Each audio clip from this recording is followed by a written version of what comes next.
বটদ্ৰৱাৰ হলগুৰি সত্ৰত গৃহস্থৰ ঘৰৰ গৰু বিহুৰ পৰম্পৰা। অসমীয়া চহা জীৱনত অংগাংগীভাৱে জড়িত হৈ আছে গোধন।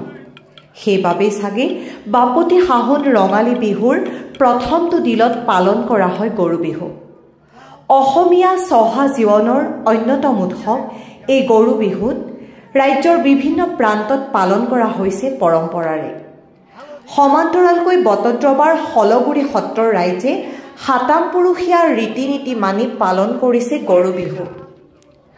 হলগুৰি সত্ৰৰ ডেকা বুঢ়া জীয়ৰী বোৱাৰী সকলোৱে একগোট হৈ গৰু নোৱাই ধুৱাই বিহু গীত গাই আনন্দ উপভোগ কৰে। দীঘলতি মাখিয়তী পাতেৰে গৰুৰ গাত কোবাই লাও বেঙেনা খুৱাই ঘৰৰ গৰুকেইটাৰ দীৰ্ঘায়ু আৰু ন শক্তি কামনা কৰে।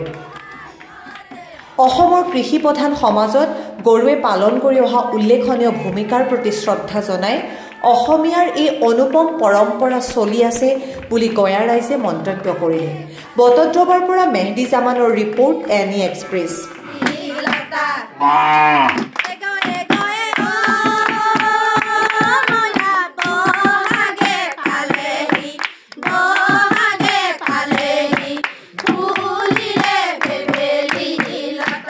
ৰঙালী বিহুৰ আন্তৰিক শুভেচ্ছা জ্ঞাপন কৰিছো। সকলোৰে বছৰটো ভালে কুশলে যাওক। আজি গৰু বিহু। পৰম্পৰাগতভাৱে গৰু বিহুটো আগৰ পৰাই চলি আহিছে আৰু সেইটো আমি আজি বৰ্তাই ৰাখিবলৈ চেষ্টা কৰিছো।